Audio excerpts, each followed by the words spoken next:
Hi, I'm Chris Farr. Have you ever wondered what the back of a receptacle looked like? Or maybe walked through your house and saw your plugs scuffed up or discolored and wanted to know how hard it would be to change them out? Well, I'm going to walk you through a few steps today and show you the correct way to install a wall receptacle outlet inside your house. The first thing you have to do is make sure you have all the tools for the job. I have my receptacle and a plate, AC voltage meter, flathead screwdriver, strippers, Phillips head screwdriver, and a needle nose pliers. The first thing we want to do is we always want to make sure that the power is turned off at the circuit panel. I've already tracked it down and located it and turned the power off, but you always want to check. That's where your AC meter comes in. Turn it on AC voltage, test between your black and your white wire. You should show a 0 current. Now that I've verified that the power is turned off, the first thing I'm going to do is take my wires. I want to make sure I have about 4 inches on each one coming out of the wall. Take my wire strippers, which I've already completed this task already, but you want to take your strippers and you want to strip off about 1 inch of wire off of each color.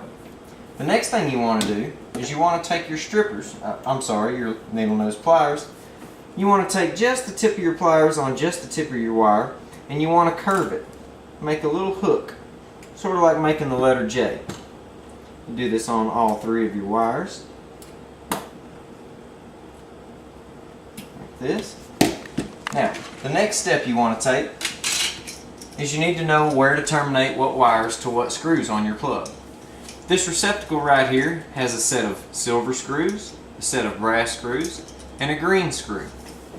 Your green wire, or known as the ground, will make up to your green screw. When you put your wires on your plug, you always want to make sure that the direction of your curve goes with the direction of the screw to be tightened down. In this case, it's clockwise. Place your wire on clockwise with the screw. Turn, tighten up. Want to make sure you get it snug. Your white wire will connect to your silver screws. Once again, you want to make sure that that curve of the wire goes with the rotation of the screw to be tightened. Want to get that one snug. The next step you want to take is putting the final wire on, which would be your black. Take, put it on there.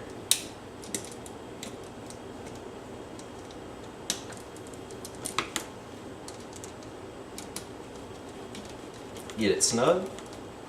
Now, after you've got your wires attached, the next step is putting it in the wall. You have to be kind of careful here because you don't want to just cram it in there, have your plug setting unlevel out of the wall, and you want to make the most valuable room, you want to make sure you have the most room to put your wires in. So what we're going to do is we're going to stretch it out, make sure all the wires are straight out of the wall, and we're going to turn the plug up, push us a little hump right here. We want to make sort of like an S figure with the wires. That way it kind of lays down like an accordion, if you can see what I'm doing here. And this is why you want the power turned off, because you might have to reach in there a little bit and kind of position the wires how you want them. Once you have the wires pushed in and the plug sitting about 1/2 inch outside the wall, the next thing you want to do is go ahead and get your screws and position them in the holes. Get a few threads in the bottom. Same up top. Get a few threads in. Now before we go any further, I want to make sure that my plug is flush and level coming out of the wall. I don't want it to go in at an angle or turn side to side. I want it to be perfect and flush with the wall. So what I'm going to do here is push around on it till I get my plug looking the way I want it. Now I'll go ahead and tighten up the rest of it.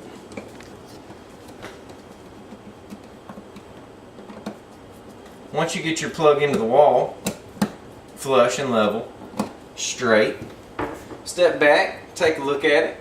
Looks okay. Now, putting your wall receptacle outlet plate on, the easiest step of them all. You have one screw, one way the plate goes on, pretty self-explanatory. When you get your cover on, you want to inspect your plug, make sure you have no gaps around the sides. Looking good. Final step, turning the power back on, which my assistant has already done. Then you want to turn your meter on, voltage. Take each one of the leads and put in each one of the slots, and we're reading 123 volts. This is your basic voltage for a 110 receptacle outlet. Now that you got your plug in the wall and power turned on, you're ready to start using it. The one thing you always want to make sure is anytime you're dealing with electricity, you always want to make sure the power is off. Thank you for letting me give you some information and insight on changing out receptacle outlets. God bless and have a good day.